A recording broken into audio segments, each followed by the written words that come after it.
AI billionaires have spent millions and millions and millions to buy the Trump presidency and to give them free rein to do whatever the hell they want with AI with no regulation. The Trump administration is allowing them to do it, and his voters, his former allies, are getting a little bit pissed off about it. They don't want any restriction. They're accelerationists, and they're dangerous.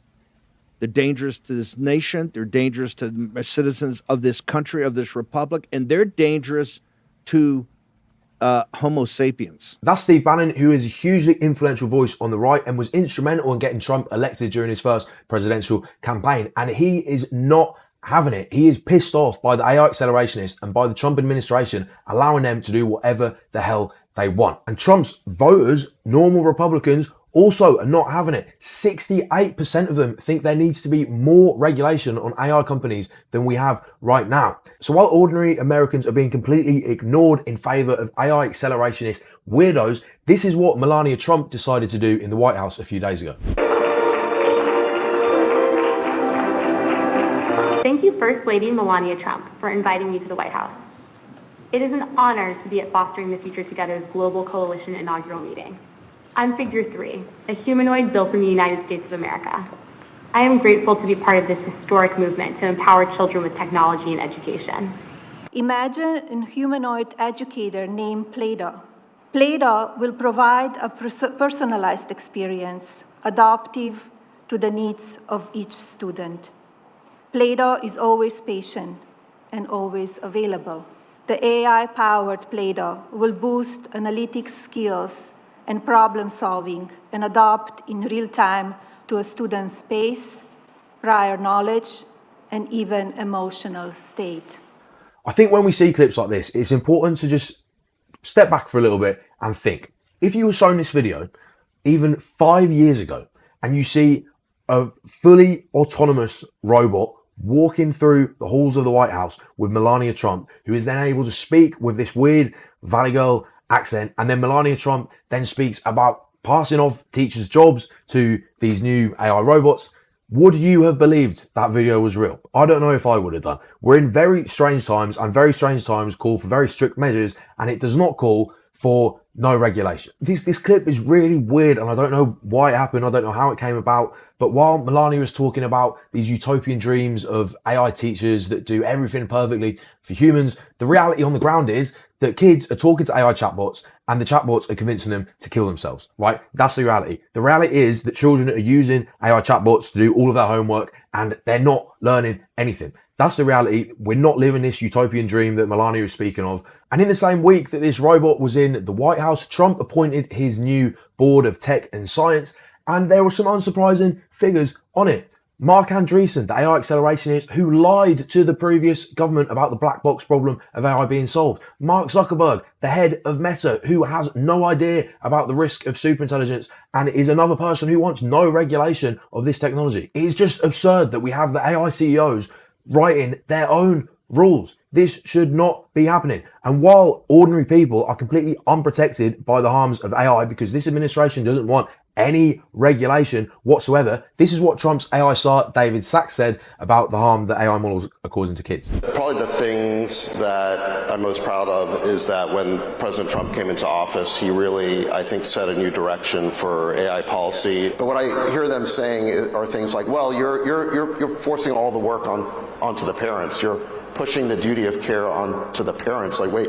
of course parents have a duty of responsibility of taking care for their kids. That's what it means to be a parent. No, David, that's not how it works. When there's this new technology that's incredibly transformative and the companies that are building it don't even understand how it works, they don't understand how to make sure that it doesn't lead teenagers to suicide, it is not the responsibility of parents to learn about this new incredibly weird technology. It is the responsibility of the government to make sure that people are protected, at least do that in just some minimal form. But David Sachs wants basically no government intervention. He wants to obfuscate his own responsibility to keep people safe. And if you look at the new federal framework and the other actions of the federal government in trying to ban states from regulating AI while proposing this national framework, if you actually look at the national framework, it basically does nothing to keep people safe. Just to underscore the problem, we have 1,200 different bills going through state legislatures right now to regulate AI.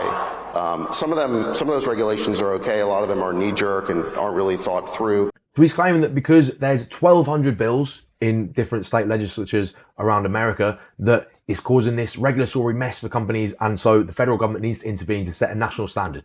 That might make some sense, but it's important to note here that 1,200 bills only makes 1% of all of the bills that go through state legislatures, right? And this is the most transformative technology of all time by probably David Sacks' own admission. Only 1% of bills being about this, it's not that much, right? I'm sure our companies can deal with it. If you wanted to stop state AI regulation and propose a national framework, well, do that, but do it in a way that actually protects people, that makes sure that AI companies have to prove their models are safe before they're allowed to release them, that actually keeps them liable for the harms that their models cause. We've had bills go through in New York and California that, for example, if a model kills 100 people or more, it would be a couple $1 million fine for the companies. David Sacks didn't want those regulations to come into place. He doesn't think that an AI company should be held liable if their model kills 100 people or more. And this attempt from David Sacks, this hubris to try and block AI regulation and try and allow his buddies in Silicon Valley to accelerate as fast as they possibly can is rightly seen as disgusting from almost every politician in Washington. The first attempt to block AI state regulation was defeated in a vote by 99-1. And Steve Bannon and his co-host are really pissed off by what David Sacks is doing. Then you have David Sacks coming in saying that the duty of care is, of course, on the parents, rather than the duty of care being on the technology companies who are creating the problem to begin with. They don't want any restriction. They're accelerationists, and they're dangerous. They're dangerous to this nation. They're dangerous to the citizens of this country, of this republic, and they're dangerous to Homo sapiens. This is not even close. And they're going to give you all this hoo-ha and everything, 100 thing. Dude, if you hadn't tried to jam in an amnesty bill, you wouldn't even have had all this revolt at the state level. People are not going to let you destroy their children. And remember, this whole accelerationist argument from David Sacks and his mates, this whole case to not regulate AI and to allow innovation to go as quickly as it possibly can, the main reason they always give for that is so that they can beat China in the AI race, right? Now, we'll get to why you can't necessarily beat any country in this race. But if you genuinely wanted to do that, if you genuinely wanted to beat China in an AI race, why is it that David Sacks and Jensen Huang and others convinced Trump to lift the ban that was previously in place on H200 chips from being sold to China? Previously, America had a ban on the cutting-edge AI chips from being sold to China. Jensen Huang spent $1 million and more to have dinner with Trump and convince him to lift that ban, to allow NVIDIA to sell the chips to China. So these guys are lying through their teeth. They don't give a solitary shit about beating China in a race. If they did, why did they lift the ban on chip exports? Jensen Huang wants to play both sides. He wants to sell his chips to as many people as he possibly can, right? Because he is a psychopathic billionaire who doesn't care about ordinary people. He just wants to make money. The more people he can sell his chips to, the more money he makes in the short term. Of course, he's being a fucking idiot by not realizing that if he allows this race to superintelligence to continue, that he's not going to be able to spend that money. He's not going to be able to enjoy his life anymore. Anyone who thinks that the accelerationist movement is about beating China has lost the plot. They don't care about beating China. They care about getting to this utopian ideal of building a machine god that solves all of our problems, even though they have no fucking idea how to control AI once it is smarter than we are. It's based on weird transhumanist ideology that the majority of ordinary people would be horrified by if they listened to it for 5 seconds. I would have Sacks, these guys. What you should focus on is Jensen Huang and the collaborationists that are fueling the Chinese Communist Party to be competitive here. Why don't you focus on that? Yeah, as David Sacks also says that we have to do this to compete with China, he's arguing that we need to feed more chips to China. As he's arguing we have nothing to worry about with artificial general intelligence or artificial superintelligence, he spends his energy defending those tech corporations whose primary goal is to create artificial general and superintelligence. The main mission of my channel here is to warn about precisely this, about building superintelligent AI before we have a solution to the alignment problem.